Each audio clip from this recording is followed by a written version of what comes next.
and welcome back to my channel. Today I'm going to talk about this book, which is Ziggy, Stardust Me by James Brandon.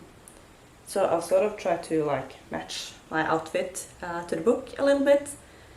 And I wasn't originally planning on making a separate video for this book, but then I read it and it made me feel things and I wanted to talk about it. So here we are. I will try to keep this as spoiler free as possible. I will mention some things that happens in this book, but I won't go into detail about the actual story or say much about the actual story apart from what is in the synopsis. So this is a young adult, but definitely more for older young adults, and it's historical fiction. It's set in the early summer of 1973, from mid-May to mid-July. And the main character in this book is Jonathan. At the beginning of the book he is 16 years old. He turns 17 throughout the book. He is gay, but he doesn't want to be. He really doesn't want to be. And he lives with his alcoholic father, who is sort of battling his own demons, and he isn't really able to be a good father to Jonathan or really be there for him at all. And he has a best friend, Starla, who lives next door. But at the beginning of this book we learn that Starla is going away for the entire summer.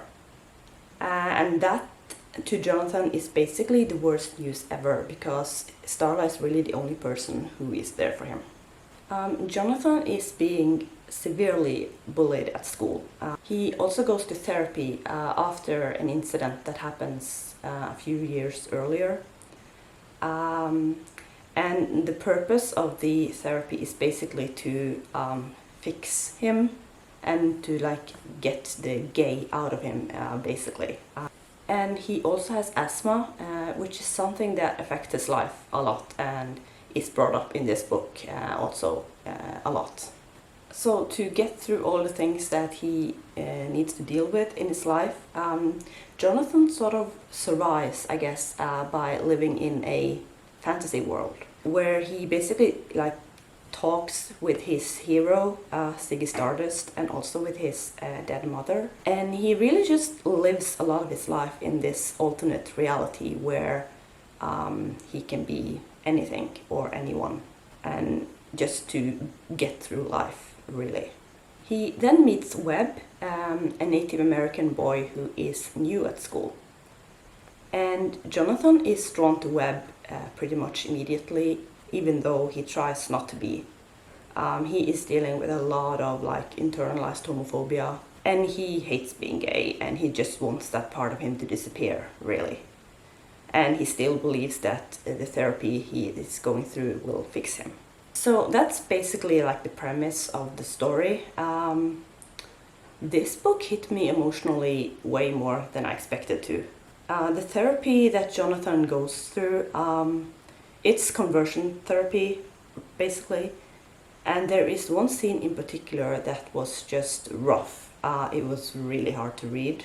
And it was absolutely heartbreaking to see how broken Jonathan was in the beginning of this book and how much the therapy affected him.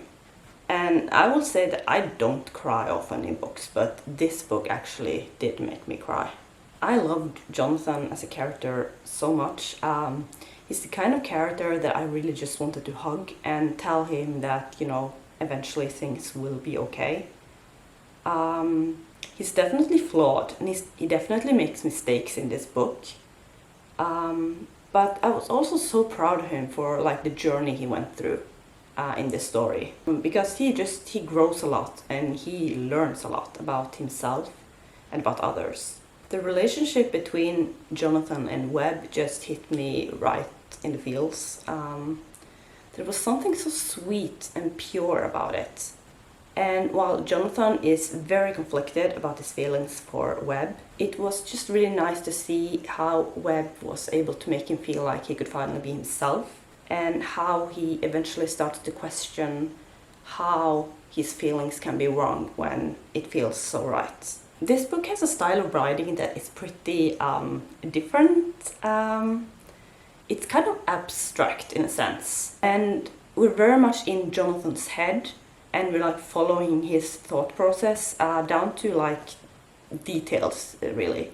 And it's definitely a writing style that took me a while to get into, and I won't say it's my favorite. I did get used to it eventually though. And the book is written entirely from Jonathan's point of view, and I kind of wanted Webb's perspective as well, because I just didn't feel the same like emotional attachment to him as I did to Jonathan. I still really liked him, but I also felt like I didn't really get to know him properly. But then I also think that maybe that's the point. This is very much Jonathan's story, and it takes place during a short period of time. And I feel like Jonathan also didn't really get to know Webb properly during that time. This book talks a lot about racism and injustice towards Native Americans. And it has a lot of like racist slurs and also a lot of homophobic slurs. Just so you're aware of that, it's kind of hard to read at times. It also talks about being two-spirit, which is something that I'll admit I didn't know anything about before this book. And I can't really say how accurate those parts were, because this is not own voices for that. But in the author's note, the author talks about the research he did, and that he also had sensitivity readers, so I hope it's a somewhat good portrayal. There's also a lot of mentions of like historical events that took place around the time that this book was set, like Watergate, the Vietnam War. It also mentions the moon landing. And there's a lot of references to music and artists that were popular at the time. David Bowie / Ziggy Stardust was mentioned, obviously. Pink Floyd, Roberta Flack, Carole King, I think. And these things just helped establish the setting, I guess, and making me feel like the book really was set in the 70s and not like our time. So this was not an easy book to read. It's really hard-hitting. Personally, I thought the payoff was worth it. The ending was maybe a little more open-ended than I appreciated. I still felt like it ended on a good note, but I kind of maybe wanted a little bit more. And I'm realizing that I definitely have a thing for, like, I guess, queer historical fiction. I read another book last year called Like a Love Story, written by Abdi Nassimian, I think that's how you pronounce the name. That book is set in the 80s, and I also really loved that one, so like that's definitely a setting that I enjoy. So overall, I'm giving this book 4.5 stars.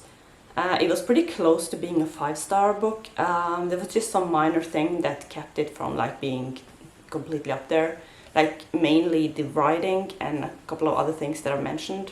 I still really loved it. It definitely made an impact, and I'm pretty sure this will be one of my favorite books of the year. So that is Ziggy, Stardust and Me.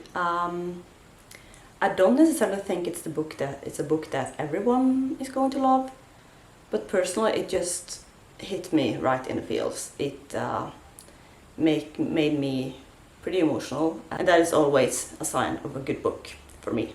So that's going to be it for this video. I'm going to be back soon. I think my next video will be my August wrap-up, so look out for that. And until then, I hope you're having a good day, and I will talk to you soon. Bye!